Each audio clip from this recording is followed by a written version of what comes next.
Hello everyone, welcome back to Not So Mathematical. आज मैं unit 3 के क्वेश्चंस डील कर रही हूँ प्रीवियस ईयर क्वेश्चन पेपर से। ये जितने भी स्क्रीनशॉट्स हैं ये प्रीवियस ईयर पेपर से लिए हुए हैं। अगर कोई क्वेश्चन बीच में छूट जाता है तो आप प्लीज़ कमेंट में मुझे बता सकते हैं। Define ideal and prove that kernel of a homomorphism form a ring R to a ring R dash is an ideal of R। यानी कि पहले तो हमको आइडियल को डिफाइन करना है और दूसरी बात हमको प्रूव करनी है कि अगर एक कर्नल है होमोमॉर्फिज्म एक रिंग R से R डैश के बीच में तो वो भी R का आइडियल होगा। यानी कि कर्नल जो कि एक सबसेट होता है किसका, होमोमॉर्फिज्म का। देखो कर्नल हमेशा किसी भी होमोमॉर्फिज्म का होता है, ठीक है, किसी फंक्शन किसी होमोमॉर्फिज्म का होता है। लेकिन ये कर्नल एक सबसेट होता है किसका, किसी भी सेट का, ग्रुप का। तो यहाँ पे हम रिंग लेके चल रहे हैं इसलिए रिंग का। तो वो जो सबसेट है रिंग का या वो जो सब ग्रुप है रिंग का वो एक्चुअली एक आइडियल भी होगा। ये हमको प्रूव करना है। पहले हमको आइडियल समझाना है। तो आइडियल की दो तीन डेफिनेशंस हो सकती हैं। एक तरीके की डेफिनेशन मैंने यहाँ लिखी है और ये एक्सेप्टेबल है, ये लिखोगे तो सही जा चलेगा, मतलब काफ़ी हद तक। अभी देख लेते हैं कि क्या डेफिनेशन है। तो डेफिनेशन बोलती है कि an ideal of a ring, an ideal in a ring R is a subring I of R such that if A is in I and R is in R, then both small a r and small r a R in I। यानी कि I एक ऐसी subring है R की, subring होना ही होना। Subring होने के लिए वही पुराना पुराना ग्रुप से जो हम लेके चल रहे थे वो आगे बढ़े।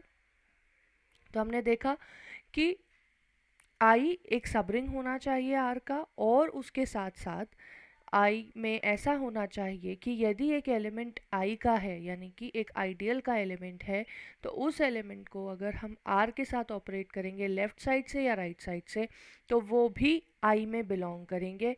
और ऐसी सिचुएशन में क्या होगा कि आर को या तो लेफ़्ट साइड से आइडियल आर के साथ आइडियल आई के साथ ऑपरेट करूं या राइट हैंड साइड के साथ आइडियल आर के साथ आई के साथ ऑपरेट करूं।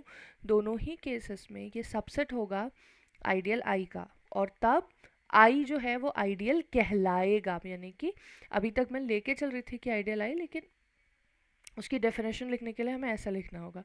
और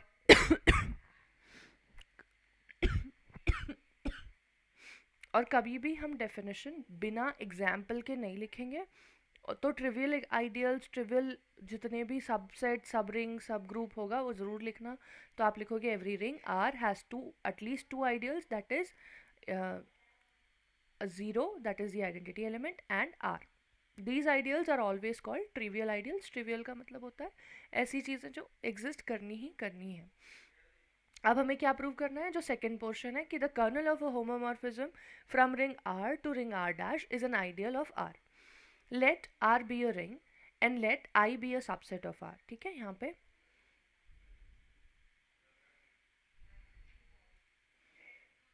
let R be a ring and I be a subset of R। अभी तब हम I को आइडियल R का तब कहेंगे यदि I एक एडिटिव सब ग्रुप हो R में, है ना, और AI और R बिलोंग्स टू R के लिए हमारे पास RA बिलोंग्स टू I और AR बिलोंग्स टू I हो। मैंने वहाँ पे भी ऊपर भी हमने बोला था कि सबरिंग हो R की। तो R के सबरिंग होने के लिए क्या ज़रूरी है, R का सबरिंग होने के लिए वो ग्रुप होना चाहिए R में, सब ग्रुप होना चाहिए R में। और दूसरा जो दूसरी दो प्रॉपर्टीज़ एक रिंग में होती है मल्टीप्लिकेशन के संदर्भ में वो भी होनी चाहिए। तो एडिशन में वो, जैसे कि यहाँ पे एडिशन के रूप में वो सब ग्रुप होना चाहिए और मल्टीप्लिकेशन में उसको दो प्रॉपर्टीज़, दो एक्सियम्स फॉलो करनी चाहिए, यानी कि क्लोजर और एसोसिएटिविटी। तब हम उस चीज़ को कह देते हैं कि ये जो है वो एक सब रिंग है। ठीक, तो अभी एडिटिव सब ग्रुप लेके चला और हमने माना, क्योंकि देखो इसमें एसोसिएटिविटी और ये निहित है, निहित है यानी अंदर ही एग्जिस्ट कर रही है। कैसे, क्योंकि क्लोजर प्रॉपर्टी तो आ ही गई, आर ए बिलोंग्स टू आई, यानी कि ए भी आई में है आर भी आई में है तो आर ए आई में है, तो यानी कि क्लोजर प्रॉपर्टी की तो बात हमने कर ही ली। और इसके अलावा अगर एसोसिएटिविटी की बात है तो वो भी एग्जिस्ट कर रही है क्योंकि उसको हम सब रिंग मान के चल रहे हैं। ठीक है, अब बोला क्या था कि एक होमोमॉर्फिज्म का कर्नल, तो यानी मुझे पहले एक होमोमॉर्फिज्म बनाना होगा। तो let psi be from R to are dash be a ring homomorphism. ठीक है, अगर ये एक रिंग होमोमॉर्फिज्म है तो let I be the kernel of phi या साई, कैपिटल फाई है शायद ये। Then we have to show that I is an ideal of R. तो अभी तभी हमको ये बताना है कि आई आर का आइडियल है। तो I is an additive subgroup of R. I additive subgroup तो है आई का, क्यों? क्योंकि आर और आर डैश दोनों में आइडेंटिटी है। ठीक है, दूसरी बात, अगर आइडेंटिटी है, ठीक है, अगर आइडेंटिटी है कर्नल फाई में, तो इसका मतलब ये हुआ कि जब भी हम फाई का ज़ीरो पे ऑपरेट करते हैं, यानी कि फाई की मतलब फाई इमेज देखते हैं ज़ीरो की, तो वो आइडेंटिटी ज़ीरो ही आती है। और इसी से हमको सीधे पता चल रहा है कि जो कर्नल है, कर्नल क्या होता है? कर्नल वो होता है सारे एलिमेंट्स का सेट जो कि ज़ीरो पे मैप होते हों, आइडेंटिटी पे मैप होते हों आर डैश की, है ना? तो ऐसे में कर्नल फाई जो है वो नॉन एम्प्टी हो गया। Also u and v belongs to kernel phi where n R belongs to R. ऐसा मान के चले कि यू वी कर्नल फाई में बिलोंग कर रहा है और आर आर में बिलोंग कर रहा है। ऐसे में phi u minus v is equal to phi u minus phi v is equal to zero minus zero is equal to zero. यानी कि यहाँ पे अगर, क्योंकि हमने क्या बोला कि फाई एक होमोमॉर्फिज्म है, ये भी हमने ले लिया। जब होमोमॉर्फिज्म है तो इसका सीधा मतलब ये हुआ कि अगर मैं दो ऑपरेशंस इस तरह से u माइनस वी लिख के चलूँ और मैं कहूँ कि आप इसको सब्ट्रैक्ट इसको लिखिए, तो आप ऐसा कहेंगे कि होमोमॉर्फिज्म होने के कारण ये हो जाएगा phi v phi u minus phi we.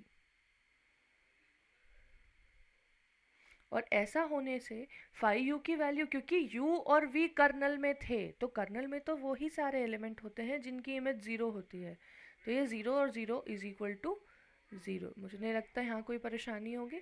अब आगे देखेंगे। आई को आइडियल प्रूव करने के लिए पहली चीज़ हमने देख ली कि वो एडिटिव सब ग्रुप तो है। क्यों? क्योंकि हमने लिया कि यू वी कर्नल फाई में है और यू माइनस वी भी हमें कर्नल फाई में मिल गया, यानी कि एडिटिव सब ग्रुप वो है। दूसरा, वो नॉन एम्प्टी है। अब तीसरा चीज़ पे आते हैं कि वो आइडियल है या नहीं। तो अब कौन सी प्रॉपर्टी प्रूव करेंगे कि ए अगर आई में है, आर अगर आर में है, तो क्या आर ए और ए आर दोनों कर्नल फाई में बिलोंग करते हैं या नहीं। तो आई में है यानी अब हमने ले लिया कि सपोज ए बिलोंग्स टू आई। आई खुद कौन है? कर्नल फाई, यानी कि कर्नल फाई को हमने आई नाम दे दिया है ताकि हम उसको आइडियल प्रूव करें। And R belongs to R, then phi R A is equal to phi R into phi A, क्योंकि फाई एक होमोमॉर्फिज्म है। ऐसे में फाई ए, क्योंकि ए आई में से आ रहा था, ए कर्नल में से आ रहा था, तो ऐसी सिचुएशन में उसकी जो मैपिंग है वो ज़ीरो पे हो रही थी, तो it becomes phi R into zero. तो इसीलिए वो, लेकिन वो क्या, उसकी वैल्यू आ जाएगी ज़ीरो आ जाएगी। अगर ये भी ज़ीरो है तो this means phi R A is also zero, phi ra is also 0, and due to that, since phi ra is also 0, it becomes the element of kernel of phi, यानी कि वो उस होमोमॉर्फिज्म के colonel में belong करने लगा। और ऐसा का ऐसा ही सेम ए आर के साथ भी होता है। इसीलिए हम कह सकते हैं कि kernel of phi is an ideal of R. क्योंकि ज़्यादा मार्क्स में आता है तो ए आर को सिमिलरली लिखने की जगह आप ये कोशिश करें कि इसको भी एक्सपैंड करके वैसा का वैसा लिख दें। अब अगला question, state and prove fundamental theorem on homomorphism of rings. The fundamental theorem of ring homomorphism. अच्छा, हमने पहले फंडामेंटल थ्योरम ऑफ ग्रुप्स में पढ़ी है, होमोमॉर्फिज्म ऑफ ग्रुप्स, तो वैसी की वैसी ही रिंग्स में होगी। जब भी हम रिंग्स और ग्रुप्स को पढ़ रहे हैं और उसके आगे भी आप जब पढ़ोगे तो आपको ध्यान रखना है, फील्ड्स पढ़ोगे तो आपको ध्यान रखना है कि सेम क्या क्या है। तो यहाँ पे fundamental theorem of ring homomorphism आगे भी आएगा। अब लेट आर और एस को दो अलग अलग रिंग्स माना, उन दोनों को होमोमॉर्फिक रिंग भी माना, यानी कि यहाँ पे एक होमोमॉर्फिज्म भी एस्टैब्लिश कर दिया। होमोमॉर्फिज्म एस्टैब्लिश करने से क्या हुआ कि हम एक फंक्शन बताएंगे, और वो फंक्शन कौन सा है? Obviously phi. यहाँ पे जैसे लिखा है phi is such that are to S, तब आर अपॉन कर्नल फाई, यानी कि कर्नल फाई के साथ जो कोसेट आर का बन रहा है वो आइसोमॉर्फिक होगा किसके, फाई ऑफ आर, यानी कि इमेज ऑफ आर के। इमेज ऑफ आर कौन है, एस, क्योंकि इन दोनों पे होमोमॉर्फिज्म है भाई। जब ये सेट है आर और ये सेट है एस, इस पे मैंने अगर एक इमेज बना रही हूँ इस तरीके से, तो फाई ऑफ आर कौन बन रहा है, एस। अगर एस में कोई और ऐसे एलिमेंट्स हैं जो फाई ऑफ आर नहीं है, यानी कि जो फंक्शन की वैल्यूज़ नहीं है, हाँ, उस केस में एस जो है वो सुपर सेट हो जाएगा किसका, फाई ऑफ आर का। ठीक है, चलिए अब ये प्रूव करते हैं। लेट के बी द कर्नल, ठीक है, so capital K is equal to kernel phi and let psi such that R upon K tends to phi R. क्या किया एक नया फंक्शन डिफाइन किया, कहाँ से कहाँ तक, क्योंकि हमको आइसोमॉर्फिज्म प्रूव करना है, ठीक है। और आइसोमॉर्फिज्म प्रूव करने का तरीका ही ये है कि मैं एक नया रिलेशन बता दूं इन दोनों के बीच। वो कौन हो, वो होमोमॉर्फिज्म हो, वो वेल डिफाइंड हो, वो कैसा हो, वन वन हो, वो कैसा हो, ऑन टू हो। अगर ये चार कंडीशन इन दोनों के बीच के एक रिलेशन में मैं बता दूं तो ये दोनों आइसोमॉर्फिक प्रूव हो जाएंगे। तो तरीका ये है, करना कैसे है वो ये देखते हैं। Let psi be such that r by k tends to phi r या maps on phi r be defined for all a plus k belongs to r। ये किस एलिमेंट, a plus k के लिए, यानी कि अच्छा k कौन था, कर्नल। कर्नल कौन होता है, रिंग का कर्नल अगर है तो वो रिंग का क्या था, आइडियल था। अभी हमने पिछले क्वेश्चन में प्रूव किया। अब जब वो आइडियल था तो इसका मतलब वो सब रिंग था, और सब रिंग केवल और केवल सब ग्रुप होती है एडिशन के लिए। इसलिए आप कभी भी यहाँ पे फाई ए इंटू के नहीं लेंगे, फाई ए प्लस के लेंगे, क्योंकि वो प्लस के लिए ही केवल और केवल सब ग्रुप है या सब रिंग है। ठीक है, आगे बढ़ेंगे। Phi A K is equals to sorry psi A K is equals A plus K is equals to phi A, ये इक्वेशन 1 है, ये हमने डिफाइन की है। ठीक है ये जो प्रूव कर रहा है उसने डिफाइन की है। आगे बढ़े, let psi is well defined. Psi को वेल डिफाइंड बताया, उसको वेल डिफाइंड बताने के लिए क्या करेंगे, जब दो चीज़ें होती है वन वन और ऑन टू, वन वन और वेल डिफाइंड दोनों एक दूसरे के ठीक ओपोजिट होते हैं। ठीक है, अभी जब भी आपको वन वन को वन वन को प्रूव करना होता है तो आप ऐसा करते हैं कि आप दो इमेजेस को सेम लेके चलेंगे और एलिमेंट्स को भी सेम प्रूव कर देंगे। लेकिन यहाँ पे आप उल्टा करेंगे वेल डिफाइंड के टाइम पे। तो आपने क्या किया, आपने कहा कि अगर एलिमेंट्स इक्वल हैं, यानी कि a प्लस के और b प्लस के दोनों इक्वल हैं, तो a ज़रूर b प्लस के होगा, किसी k जो कि k में बिलोंग करेगा। ऐसा क्यों, क्योंकि मैंने कहा कि एक a प्लस के कोसेट है ना। ये क्या कर रहा है, कर्नल के सारे एलिमेंट के साथ a को जोड़ के बना हुआ है। अगर मैंने कह दिया कि ये b को जब कर्नल के एलिमेंट के साथ जोड़ो उस सेट के बराबर है, ये दोनों सेट्स हैं बड़े बड़े, अब ये दोनों आपस में बराबर हैं, तो इसका मतलब ये हुआ कि a जो है वो कोई ऐसा एलिमेंट ज़रूर होगा कि जिसको कि b प्लस के रूप में लिखा जा सके, क्योंकि वो दोनों बराबर है ना आपस में, इसलिए। तो उन्होंने कहा ठीक है भाई, अगर ऐसा है तो दोनों तरफ फाई ऑपरेट कर दो, कर दिया। a प्लस के, a की जगह पे क्या रख दिया, b प्लस के, तो ये a को यहाँ पे रिप्लेस कर दिया b प्लस के से, b प्लस के प्लस कैपिटल के। यहाँ स्मॉल के क्यों है, क्योंकि k एक एलिमेंट है। यहाँ कैपिटल के क्यों है, क्योंकि k एक आइडियल वाला k है।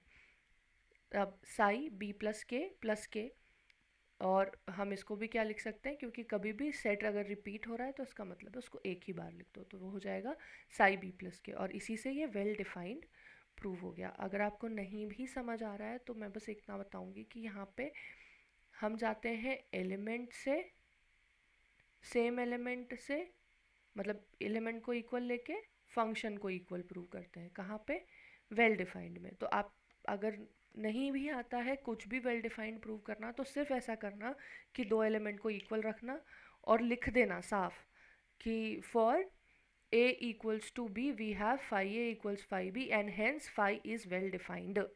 ठीक है, ये इक्वेशन यहाँ ख़त्म हुई. दूसरी बात प्रूव करते हैं कि a प्लस के कॉमा b प्लस के r बाई के में बिलोंग करते हैं, तब क्या होता है. तो फाई a प्लस के प्लस फाई, मतलब हम इसके होमोमॉर्फिज्म को यहाँ पे प्रूव कर रहे हैं. यहाँ मैंने लिखा नहीं है. हम प्रूव कर रहे हैं होमोमॉर्फिज्म कैसे प्रूव होगा. तो जब हम होमोमॉर्फिज्म प्रूव कर रहे होंगे तब हमने लिया दो एलिमेंट्स, उन दोनों के बीच में एक ऑपरेशन लगाया, और क्योंकि यहाँ प्लस ही वो ऑपरेशन है जो पूरा ग्रुप बनाता है इसलिए वही यूज़ हो रहा है बार बार. तो phi psi a plus capital K plus b plus capital K is equals to psi a plus b plus capital K is equals to phi a plus b. क्यों? क्योंकि आपने डिफाइन ही ऐसे किया है साई को, है ना, डेफिनेशन ऑफ साई से. अब फाई कौन है? फाई होमोमॉर्फिज्म है, इस वजह से वो अलग अलग हो गया. फाई के होमोमॉर्फिज्म होने की वजह से यहाँ पे रीज़न लिखोगे फाई इज होमोमॉर्फिज्म.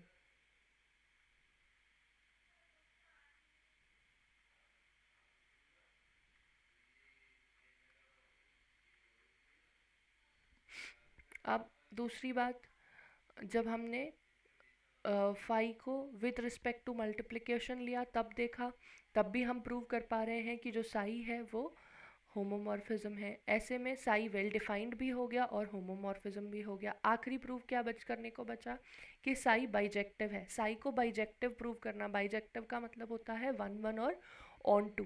तो वही मैंने जैसे पहले बताया था कि अब हम क्या करेंगे, अब हम उनकी इमेजेस को इक्वल लेंगे. ये ले लिया psi a plus capital K is equal to psi b plus capital K, जहाँ पे a प्लस के और b प्लस कैपिटल के दोनों r बाई के यानी कि k के कोसेट्स, कर्नल के कोसेट्स जो r में है वो हैं. अब ऐसे में हमें पता है कि फाई a प्लस के किसके बराबर है? फाई a के. और फाई साई b प्लस के किसके बराबर है? फाई b के. तो ये दोनों इक्वल हो गए इन दोनों के इक्वल होने के कारण. ठीक. अब अगर हम इसको उस तरफ भेज देते हैं तो ये हो जाएगा phi A minus phi B, और क्योंकि फाई होमोमॉर्फिज्म है ये क्या हो जाएगा, phi A minus B is equal to zero. अगर phi A minus B zero है यानी कि ए माइनस बी किस में बिलोंग कर रहा है? कर्नल में.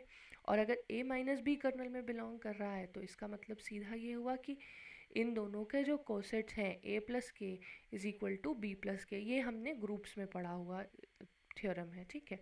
हेंस साई इज इंजेक्टिव, इसलिए साई इंजेक्टिव है यानी कि 1 1 है.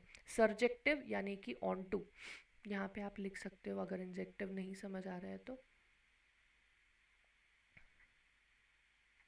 1 1.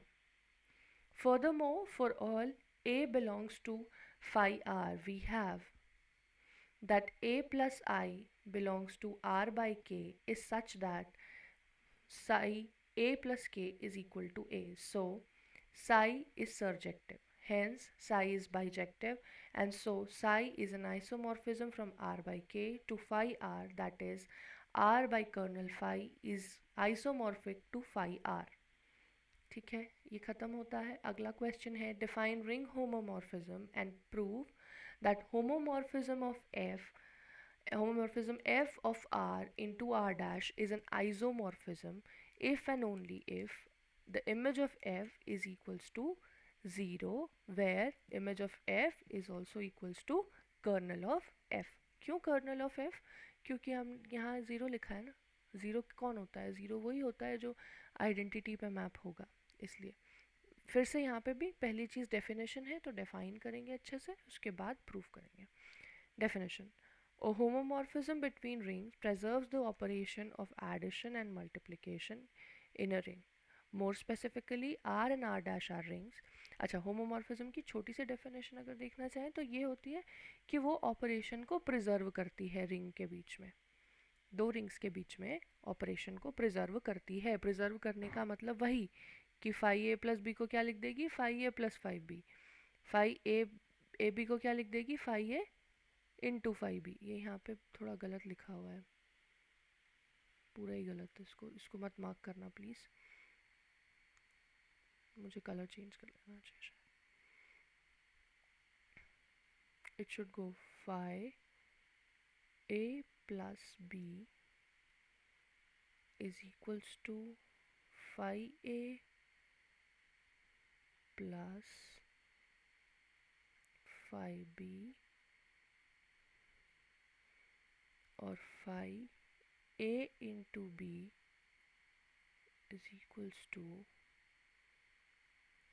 phi a into phi b। आगे देखेंगे तो ये तो एक छोटी डेफिनेशन हुई कि होमोमॉर्फिज्म क्या करता है, प्रिजर्व करता है। स्पेसिफिकली अगर लिखना चाहें तो अगर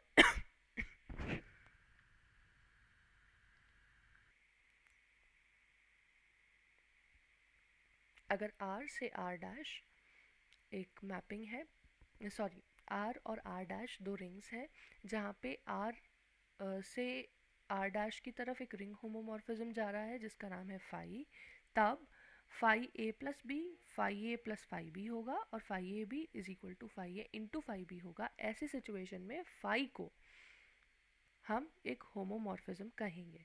अगर ये 1 1 और ऑन टू भी हो तो ऐसे फाई को हम आइसोमॉर्फिज्म कहते हैं। अब जब भी हम होमोमॉर्फिज्म बताएं तो बहुत ज़रूरी होता है कि हमें कर्नल भी डिफाइन करना चाहिए, उसके बाद ही हमारी डेफिनेशन कंप्लीट मानी जाती है।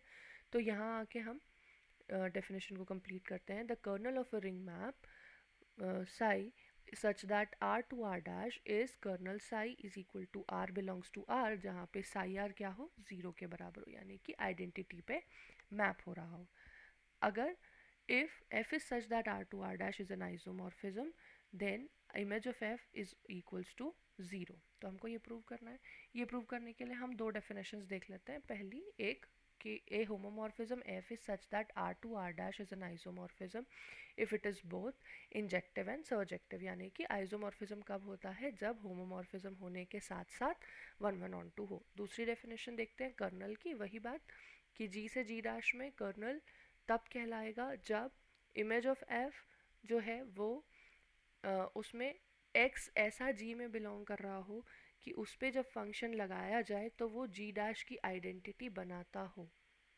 ठीक है, जहाँ पे g dash is the identity element of e g dash is the identity element of g dash. यहाँ पे अगर हम इसको, क्योंकि हम रिंग के केस में पढ़ रहे हैं तो हम इसको ग्रुप्स हटा के रिंग्स समझते हैं। और रिंग्स खुद क्या होती हैं, रिंग्स एक्चुअली एडिटिव ग्रुप्स होती हैं और मल्टीप्लिकेटिव सेमी ग्रुप्स होती हैं। Now f is such that are to are dash is an isomorphism. ऐसा मान लिया कि एफ एक आर से आर डैश में आइसोमॉर्फिज्म है और हम प्रूव करना चाहते हैं कि इमेज ऑफ एफ जो है वो 0 यानी कि आइडेंटिटी है। ये जो दोनों डेफिनेशंस हैं ये आपके सॉल्यूशन में लिखने की ज़रूरत नहीं है, ये आपके रेफरेंस के लिए है, तो ये आप स्किप कर सकते हैं। Since f is an isomorphism it is injective. क्योंकि f एक आइसोमॉर्फिज्म है तो इसका सीधा मतलब हुआ कि f इंजेक्टिव यानी कि 1 1 होगा। इस वजह से अगर f ऑफ x अगर x 0 के बराबर नहीं है तो f ऑफ x भी 0 के बराबर नहीं, f ऑफ 0 के बराबर नहीं होगा, क्योंकि 1 1 होना कहता है कि हर अलग प्री इमेज की अलग इमेज होगी। तो x अगर 0 नहीं है तो f0 नहीं हो सकता, और ऐसा होने के कारण, इसीलिए 1 1 होने के कारण हम कहेंगे कि x केवल और केवल 0 ही है। और अगर x 0 है तो इससे तो हमारी बात ही पलट गई कि भाई x नॉन ज़ीरो है ना, ये हमारा अजम्पशन ही रॉन्ग हो गया। और अगर अजम्पशन रॉन्ग हो गया तो हमको ये समझ में आ रहा है कि x 0 नहीं है तो फंक्शन की वैल्यू भी कभी आइडेंटिटी ऑफ r डैश 0 नहीं आ सकती है। इसका सीधा मतलब है कि x जो है वो आइडेंटिटी ऑफ f में बिलोंग नहीं करेगा। अब कोई भी x, क्योंकि x तो कोई भी फंक्शन था, तो अब कोई भी जब identity of image of f में बिलोंग ही नहीं कर रहा है तो ऐसी सिचुएशन में केवल और केवल 0 ही वहाँ पे बिलोंग कर रहा है। Since f is an homomorphism, इसको आइडेंटिटी एलिमेंट को तो r डैश पे करना ही करना पड़ेगा, और इसी वजह से f ऑफ 0 क्या होता है, ई आर डैश के बराबर होता है, जिससे पता चला कि 0 कौन है, इमेज ऑफ f में है। और इससे हमें ये सीधी बात पता चली कि for all x belongs to r not equal to 0, we have x not belongs to image of f, or for all zero belongs to r it belongs to image of f, और इसी वजह से image of F जो है वो केवल और केवल ज़ीरो के इक्वल हो गई।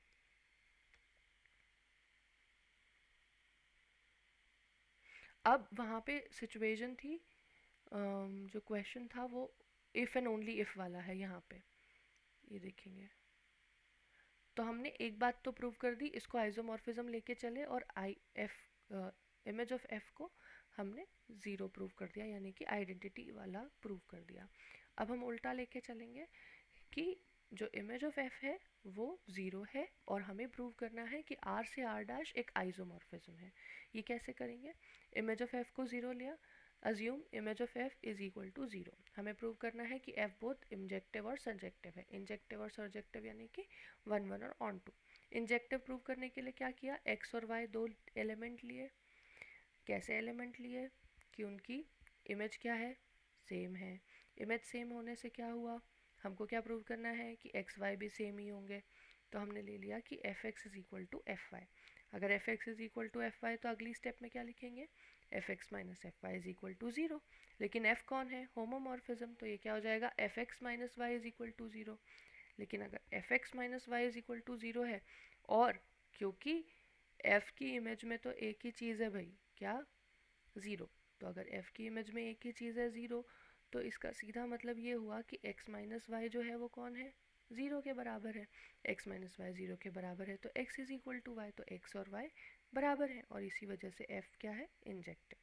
सब्जेक्ट सर्जेक्टिविटी, सर्जेक्टिविटी का मतलब होता है ऑन टू। ये आपको हमेशा एक जैसा स्टेटमेंट लिखना है, इसको कॉपी पेस्ट करके रख लो, कब कहीं पे भी काम आएगा। सेम टू सेम लिखना है। क्या लिखना है? हमेशा let y belongs to are dash, यानी कि एक जो हमारे पास कोडोमेन है या जो जिसको हम रेंज कहते हैं उसमें से जो एक एलिमेंट लिया उसको लिखा। We need to find that, find an x. हमको एक ऐसा एक्स फाइंड करना है आर में जो कि फंक्शन, जिसका कि फंक्शन अगर हम निकालें, जिसका कि हम होमोमॉर्फिज्म करें तो वो y के बराबर हो।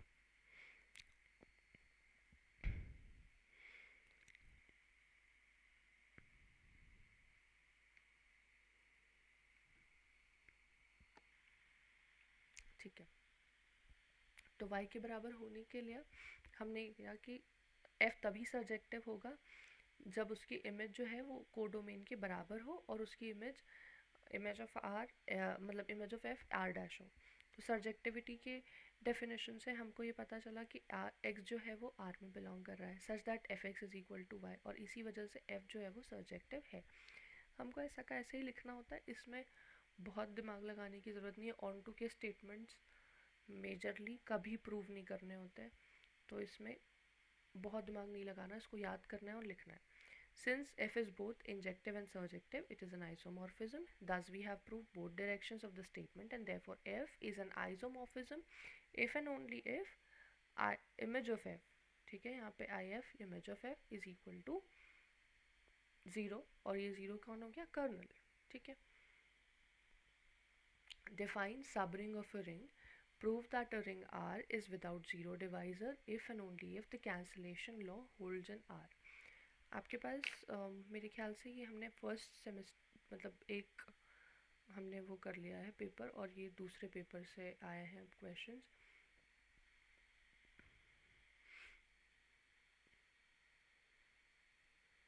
हाँ, आई एम राइट। तो आई थिंक थोड़ा सा जम्बल अप हो गए हैं क्वेश्चंस, तो आप प्लीज़ घबराना मत, सारे क्वेश्चंस के सोल्यूशन है, टेक केयर ऑफ दैट।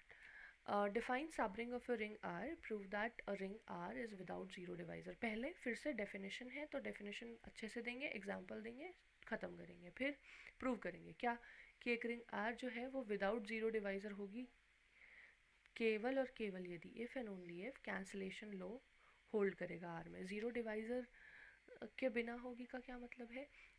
ऐसा देखो, वन और टू को मल्टीप्लाई कर लो, क्या वो ज़ीरो देंगे? नहीं। ज़ीरो और टू को मल्टीप्लाई कर लो, क्या वो ज़ीरो देंगे? हाँ। तो ज़ीरो डिवाइज़र वो नॉन ज़ीरो नंबर्स होते हैं जो दोनों मल्टीप्लाई करके, दोनों को ऑपरेट करके अगर वो ज़ीरो दे दे, तो वो होते हैं ज़ीरो डिवाइजर्स। ठीक है,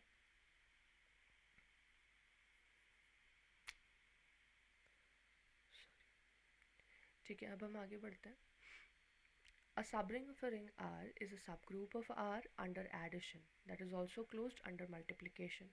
The examples are Z मतलब integer का subset is a subring of Q यानी कि rational numbers का set, which is subring of Z यानी कि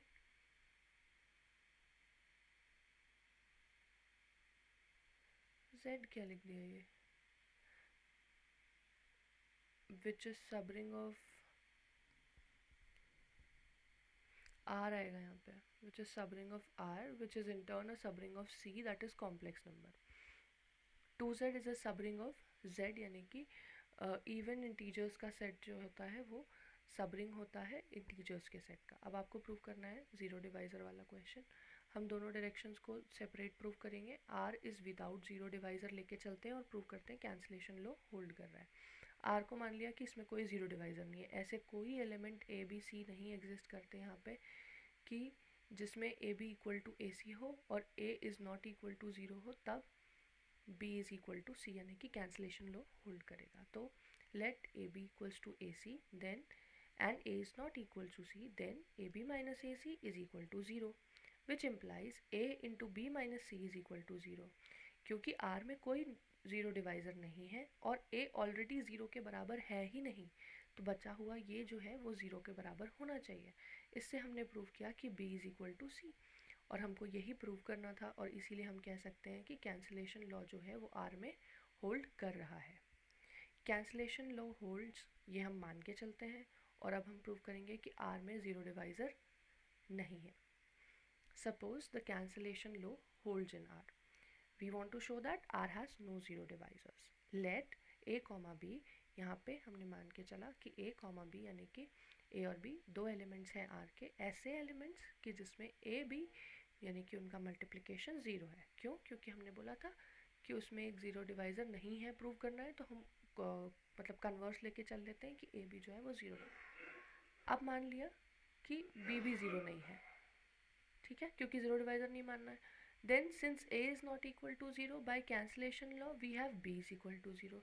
लेकिन ये तो हमारे अजम्पशन को झूठा प्रूव कर रहा है, क्योंकि हमने तो माना है कि b भी ज़ीरो नहीं है, क्योंकि b भी मतलब उसका ज़ीरो डिवाइज़र है। इसलिए तो अगर b को भी ज़ीरो होना पड़ा, इसका तो सीधा अर्थ क्या हो गया कि अगर हम b को जब ज़ीरो नहीं मानते तब a को ज़ीरो होना पड़ रहा है, जब a को ज़ीरो नहीं मान रहे हैं तो b को ज़ीरो होना पड़ रहा है। इससे सीधा कॉन्ट्रडिक्शन हमारे पास आया कि a और b दोनों ही ज़ीरो होने पड़ेंगे, तभी ज़ीरो आएगा, यानी इसमें ज़ीरो डिवाइज़र एग्जिस्ट नहीं करते। Therefore the only possibility that either a और b is zero and hence R has no zero divisor, इसीलिए R में कोई ज़ीरो डिवाइज़र नहीं है। And thus we have proved both the direction. Therefore a ring R is without zero divisor if and only if the cancellation law holds in capital R. Define ring, and if R is a ring then for all a comma b comma c belongs to R, ये गलत लिखा हुआ है, belongs to R.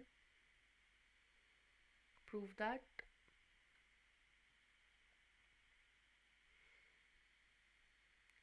a times 0 is equal to 0 times a is equal to 0, a minus b is equal to minus ab is equal to minus a into b. फिर से भाई ring की definition बहुत इजी है। देखो यहाँ तक तो ये कौन है, आर और प्लस का ग्रुप है, ठीक है, इसको सिंपल शब्दों में यही करेंगे। आर और प्लस एक एडिटिव सब ग्रुप मतलब ग्रुप है।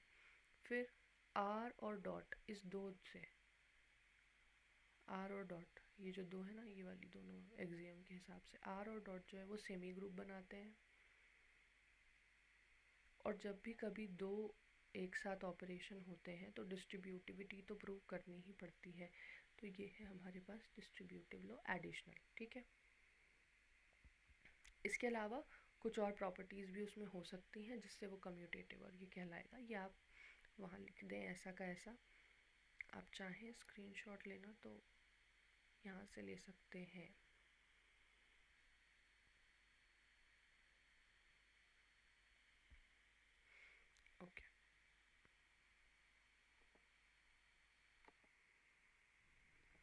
अब आगे देखते हैं जो दो क्वेश्चंस है। A dot zero is equals to zero dot a is equal to zero, ये प्रूव करना है। ठीक है, एक एलिमेंट लिया ए रिंग आर में। अब हमको रिंग की प्रॉपर्टी सारी यूज़ कर सकते हैं। ठीक है, तो कंसिडर करते हैं कि ए डॉट ज़ीरो क्या होगा। हमें पता है कि रिंग आर है और इसीलिए इसमें एक मल्टीप्लिकेटिव आइडेंटिटी वन है। ठीक है, हमने ले लिया कि A into zero is equal to A into zero plus zero. क्यों? क्योंकि ज़ीरो तो कौन है? आइडेंटिटी, तो उसको मैं दो बार भी अब दो बार मल्टीप्लाई कर सकती हूँ। तो यहाँ पे मतलब डिस्ट्रीब्यूटिव लॉ फॉलो होगा और डिस्ट्रीब्यूटिव लॉ फॉलो होने से ए डॉट ज़ीरो प्लस ए डॉट ज़ीरो हो जाएगा। अब ए डॉट ज़ीरो प्लस ए डॉट ज़ीरो कौन है? ए डॉट ज़ीरो के बराबर। अब अगर हम इसमें एडिटिव इन्वर्स को जोड़ दें, इसका एडिटिव इन्वर्स कौन होगा? माइनस ए डॉट ज़ीरो। तो हमने माइनस ए डॉट ज़ीरो दोनों साइड पे जोड़ दिया। माइनस ए डॉट ज़ीरो दोनों साइड पे जोड़ने से क्या हुआ? ए डॉट ज़ीरो प्लस माइनस ए डॉट ज़ीरो, ए डॉट ज़ीरो प्लस ए डॉट ज़ीरो, यानी कि ये जो दोनों साथ में थे, प्लस माइनस ए डॉट ज़ीरो। ठीक है, अगर ये दोनों एडिटिव इन्वर्स हैं आपस में तो ये दोनों तो क्या बना देंगे? ज़ीरो। तो ये बन गया ज़ीरो और ये भी क्या बन गया? ज़ीरो। अगर ये दोनों ज़ीरो ज़ीरो बन गए, ये ज़ीरो तो चला जाएगा वापस, तो क्या आएगा? Zero is equal to a dot zero. और हमें यही प्रूव करना था। अब दूसरे साइड से भी हम यही to same to same prove कर सकते हैं, इसलिए हमने लिख दिया similarly we can show that zero dot a is also equal to zero. और इसीलिए डिस्ट्रीब्यूटिव प्रॉपर्टी से वही सेम बात उन्होंने दोबारा लिखी। और अब इसीलिए हम कह सकते हैं कि a dot zero is equal to zero dot a is equal to zero. ये जो पूरा प्रोसेस है ये आप स्किप कर सकते हो अगर शॉर्ट में पूछा गया है, और अगर क्योंकि जैसे यहाँ पे पूछा गया था लेंथ में, तो दोनों बार उसको प्रूव कर सकते हो, ज़ीरो डॉट ए और ए डॉट ज़ीरो को। डिस्ट्रीब्यूटिव प्रॉपर्टी लग रही है स्पष्ट और कुछ भी नहीं हो रहा है। फिर से देख लेना, जहाँ ज़ीरो लिखा है उसको ज़ीरो प्लस ज़ीरो लिख दो। ज़ीरो प्लस ज़ीरो लिखने के बाद दोनों को डिस्ट्रीब्यूट कर दो। दोनों साइड पे उनके एडिटिव इन्वर्स जोड़ो। क्योंकि एडिटिव इन्वर्स जोड़े हैं तो ये दोनों का जोड़ा, इन दोनों का पेयर और इन दोनों का पेयर, दोनों क्या बना देंगे? ज़ीरो बना देंगे। ये दोनों ज़ीरो बना देंगे और ये इसके इक्वल आ जाएगा। ठीक, तो पहली बात प्रूव हो गई। अब दूसरी बात क्या थी कि आप ये प्रूव कीजिए कि a into minus B is equal to A into minus B is equal to minus A into b या माइनस ए बी। ऐसा सब हमको प्रूव करना था। हमने ले लिया, क्या ले लिया? सबसे पहले तो हमने लिया एक एलिमेंट ए जो कि रिंग आर में है, दूसरा एलिमेंट बी जो कि रिंग आर में है और उसका एडिटिव इन्वर्स माइनस बी। हमको पता है ज़ीरो कौन है? Additive identity. ठीक है, एडिटिव आइडेंटिटी है तो हमने बोला कि ए इंटू माइनस बी क्या होगा? ए इंटू माइनस बी वही होगा कि जो ए इंटू ज़ीरो माइनस बी होगा। लेकिन अगर ऐसा है तो हम इसको लिख सकते हैं कि A into zero minus A into B. ठीक है, ये कौन सी प्रॉपर्टी से हुआ? डिस्ट्रीब्यूटिव से। यहाँ लिख, ये भी लिख, ऐसे भी लिख सकते हो या ब्रैकेट में भी लिखते जा सकते हो। ए डॉट ज़ीरो तो कौन है? ज़ीरो, क्योंकि अभी ऊपर प्रूव करके आए। तो ए डॉट ज़ीरो ज़ीरो है तो ये वाली एलिमेंट तो क्या हो गई? ज़ीरो। बचा क्या? माइनस ए डॉट बी। और यहाँ क्या था? A dot minus b. A dot minus b क्या बन गया? माइनस ए बी बन गया। इसी तरीके से दूसरे को भी प्रूव कर दोगे। सेम उसी तरीके से दूसरे को भी प्रूव कर दोगे। Minus A B is equal to minus A dot B. जब ये दोनों कंबाइन करोगे तो रिजल्ट आएगा कि A into minus B is equal to minus A B is equal to minus A into B. Thus A minus B is equal to minus A B is equal to minus A B. अब इसका अगर एक बार के लिए screenshot लेना है तो मैं शुरू से थोड़ा वेट कर करके दिखा देती हूँ।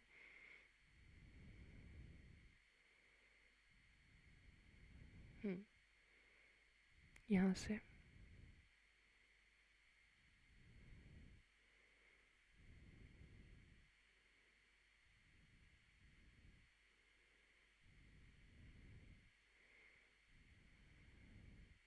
आप कमेंट भी कर सकते हैं, मैं ये इसका जो भी पिक्चर है वो आपको डायरेक्ट फॉरवर्ड भी करवा दूंगी।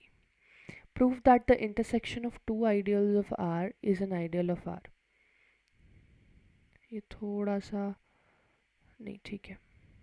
Prove that the intersection of two ideals of r is another ideal of r. ठीक है, आर के दो आइडियल्स हैं, ठीक है, उन दोनों का जो इंटरसेक्शन होगा उसको भी आइडियल प्रूव करना है। ठीक, तो आई आर के दो आइडियल ले लिए, I1 I2, I1 I2 लेने के बाद उनका इंटरसेक्शन ले लिया I। अब हमको इसको भी आइडियल प्रूव करना है। आइडियल प्रूव करने के लिए क्या होना चाहिए, फिर से ध्यान रखो, एडिटिव सब ग्रुप, ठीक है, और मल्टीप्लिकेशन में सेमी ग्रुप,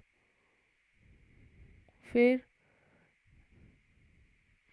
आइडियल तो ए आर इज, और वो भी आई में होना चाहिए और आर ए भी आई में होना चाहिए, जहाँ पे ए तो आई का एलिमेंट हो और आर जो हो वो रिंग का एलिमेंट हो। ठीक, तो अब ले लेते हैं, देख लेते हैं क्या हो रहा है।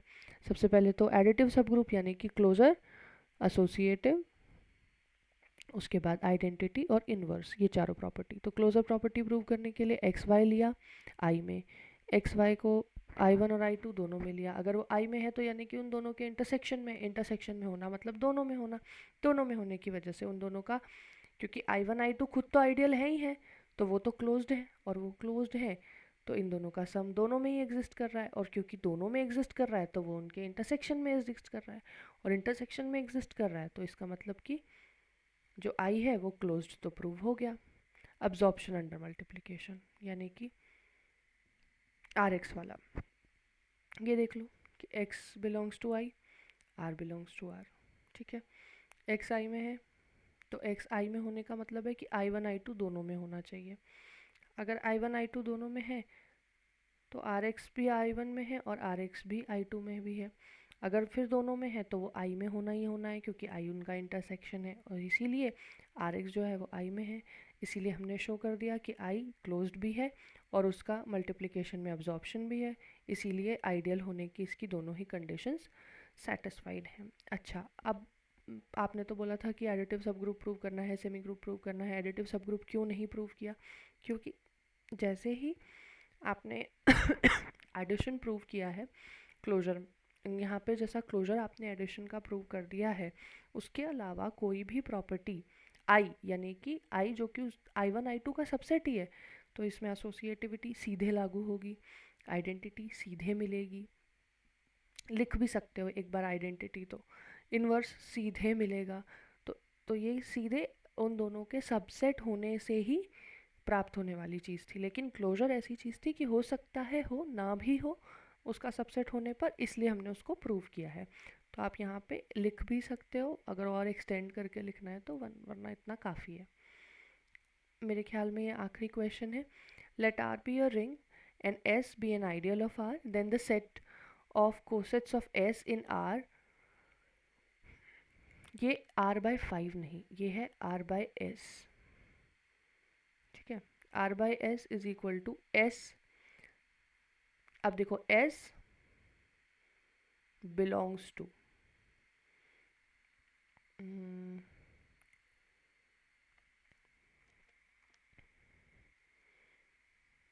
इसको छोटा करती हूँ मैं, यहाँ पे s बिलोंग्स टू है, ये s belongs to, s belongs to नहीं, s a such that a belongs to r। वो जो भी कैरेक्टर लिखा था वो वो कैरेक्टर एग्जिस्ट नहीं करेगा, वहाँ पे जो t लिखा है वो गलत लिखा है। Is a ring under the operation t and dot, तो ये प्लस है, फिर plus and dot which are defined as follows for all s plus a and s plus b, r by s is equal to s plus a plus s plus b is equals to s plus a plus b, s plus a dot s plus b is equal to s plus a dot b। तो ये तो बहुत easy है। अगर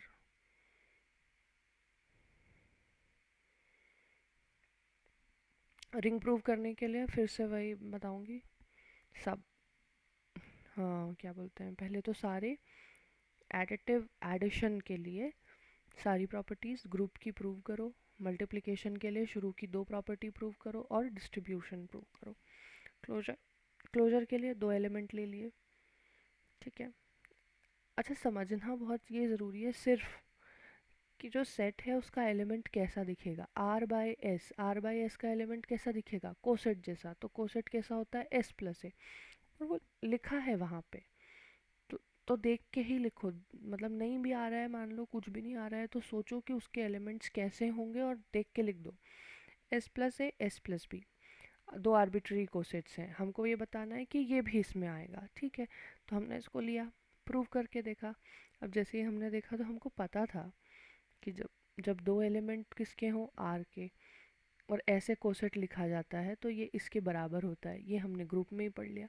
जब हमने group में पढ़ लिया तो हमको पता चल गया कि ऐसा तो होता ही होता है। अब so S, since S is an ideal, A plus B is also in R, and this is also coset of R by S, इसीलिए कंडीशन सेटिस्फाई हो गई। एसोसिएटिविटी देख लो।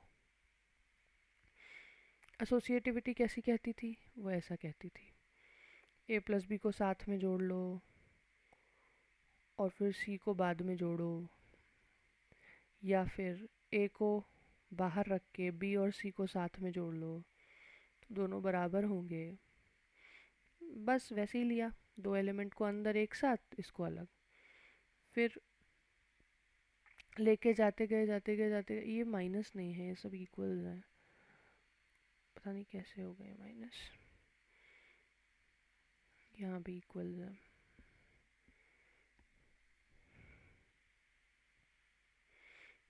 ये स्टेप एक के नीचे एक लिखी होनी चाहिए थी।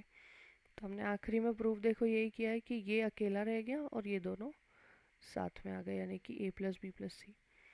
और ये सिर्फ कोसेट